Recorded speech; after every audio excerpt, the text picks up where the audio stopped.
I've been conflicted about the beauty industry for a very long time. And a few years ago, I was at an awards ceremony, which was full of beauty industry executives and influencers. And as you can imagine, there's a lot of backslapping going on. And then someone took to the stage and said, I know our industry is often viewed as vain, but what we do is actually really important.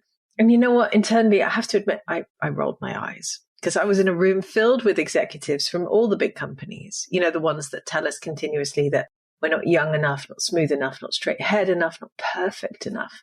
The ones that have created the massive overconsumption problem in the beauty industry, which has led to this industry's massive sustainability problem. So yes, my internal eye-rolling game was strong that day.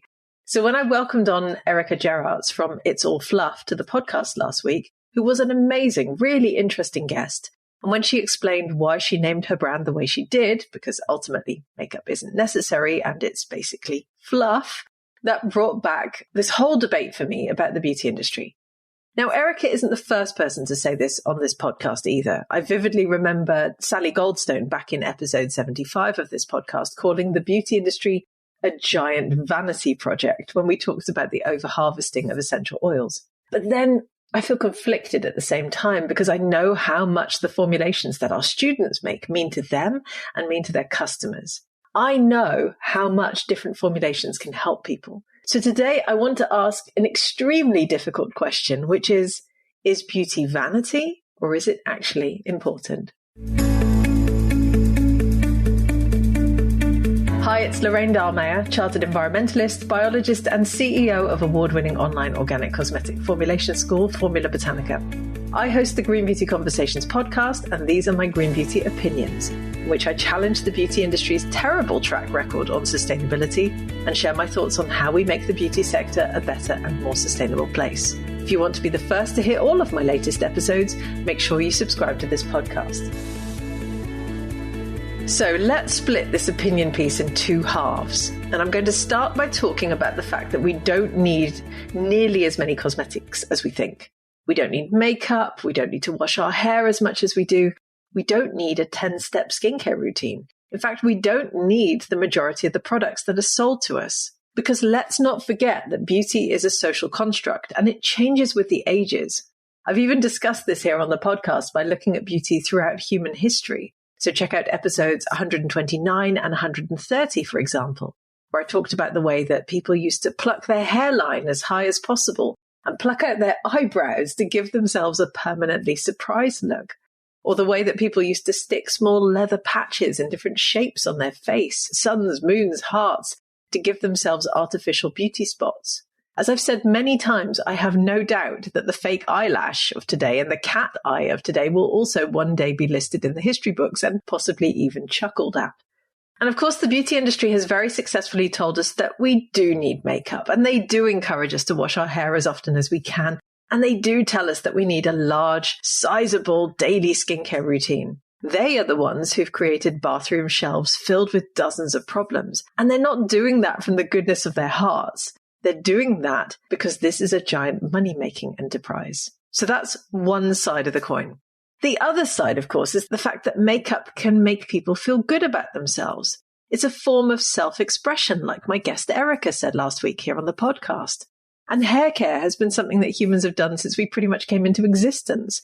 And while we may not need a 10-step skincare routine, we do need to protect our skin from the sun, and cleansing and moisturizing can be good things. Now, add to that the fact that people can find salvation in making their skin and their hair healthier and being able to express themselves. I have yet to interview a Formula Botanica graduate, so someone who's taken one of our award-winning online formulation courses and has often started a beauty brand, who doesn't emotionally tell me how many thank you letters they get from people or how much gratitude they receive from customers who tell them that they've completely transformed their skin or hair thanks to those formulations that they've made for them. And this topic sits at the heart of the issue of whether the beauty industry really is a giant vanity project or not. Because the very definition of a cosmetic product in legal terms is that it can beautify, clean, cleanse, perfume, protect, promote attractiveness, and modify the appearance. So not a single piece of legislation, to my knowledge at least, worldwide, talks about the health of your skin and hair in relation to cosmetics. Although the EU cosmetic regulations do come close by saying that cosmetics are also there to help keep your skin in good condition. But when your skin or hair isn't in good condition in the first place, then you're buying cosmetics for more than modifying your appearance or promoting attractiveness. You're buying them for health purposes. And you'll notice also that that definition doesn't address the fact that people do use cosmetics as a form of self-expression too. That term, modifying the appearance, doesn't seem to quite capture what makeup can actually mean to people. So is beauty vanity or is it important? Well, I think in this case, I probably can't answer this question for you. Because for many people, they genuinely need the products they buy for the way they help them or make them feel. And that's a great thing. And for others, beauty is simply a nice to have, because those people are approaching beauty from a position of privilege, and that's fine too. So I can't answer this question for you. The answer is yours to give and will likely be unique to you. But one thing I am clear on is that the main struggle at the heart of this discussion lies with what we're told we need to buy by an industry driven to get you to spend as much money as possible. So they shouldn't be the ones answering this question for you either. My challenge to you for this week is to try and answer this question for yourself. Is beauty vanity or is it important? This is not an easy question, and as with all seemingly binary questions, it comes with nuance and complexity, and it will be unique to you. And I would love to hear what you conclude, so please do send me your thoughts afterwards and tell me. Thank you for listening to my Green Beauty Opinions. Remember to visit the Formula Botanica website at formulabotanica.com to try our free online formulation course. And if you haven't subscribed yet to the Green Beauty Conversations podcast, please make sure you do so now in your favorite podcast app. Leave me a 5-star review if you enjoy the conversations I host, and I'll be back soon with my next episode.